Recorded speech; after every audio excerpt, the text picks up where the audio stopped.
नवादा में जिस तरह रात भर गोलियां चली हैं,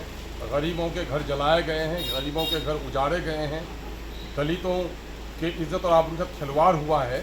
ये दरअसल बिहार के नीतीश कुमार के कुशासन की सबसे बड़ी नज़ीर है। लॉ एंड ऑर्डर चुस्त और दुरुस्त रखने का दावा करने वाले वज़ीर आला को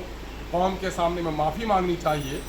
कि उनके राज्य में दलितों की इज्जत आबरू, उनका घर मकान जान सलामत नहीं है और जो कुछ वहाँ है उससे राज्य का सर शर्म से झुक गया है। और यही वजह है कि बढ़ते हुए क्राइम के ग्राफ की वजह से न जाने पुलिस के पदाधिकारियों पर कितना दबाव हुकूमत का, और न जाने क्यों इतने क्रिमिनल्स को छूट दिए हुए हैं कि पुलिस के अच्छे अच्छे ऑफिसर अब बिहार सरकार के तहत रहने के लिए तैयार नहीं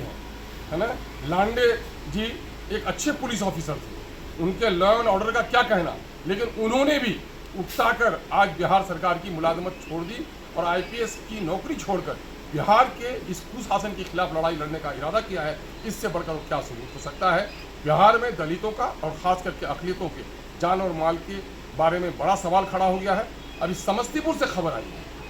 कि एक 16 साल की लड़की, और उसका लगता है ऐसा उसके जिस्म से कि उसके जिस्म को काटा गया है, नोचा गया है, उसके साथ लगता है कि बलात्कार हुआ है। लेकिन पुलिस आखिर क्यों मैनेज है कि जल्दबाजी में आज के दिन में जो साइंस वाला है, फॉरेंसिक डिपार्टमेंट के लोगों को आना चाहिए था, फॉरेंसिक के लोगों को, और उसके बाद देखना चाहिए था कि इनके हाथ के निशान हैं कैसे है। जल्दी में उसका पोस्टमार्टम कराया जा रहा है और नतीजा ये हो रहा है कि उसका लगता ऐसा है कि उसके साथ बलात्कार हुआ है, लेकिन पुलिस वाले कह रहे हैं कि डूब के मर गए।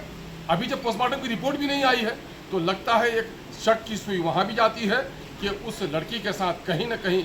अनहोनी हुई है, और उसके जो माता पिता हैं, परिवार के लोग जो इंसाफ मांगने के लिए आए, पुलिस दमनकारी नीति करती है, उस पर डंडे चलाती है।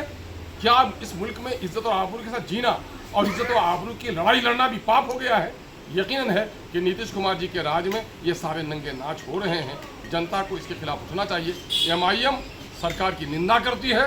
इन तमाम दोनों मामले में उचित कार्रवाई करने की मुतालबा करती है, और जिन पुलिस अहलकारों की लापरवाही के नतीजे में, साजिश के नतीजे में ये सारे घृणित मामला हो रहे हैं, उसको नौकरी से मुअत्तल करने का ये मुतालबा करती है।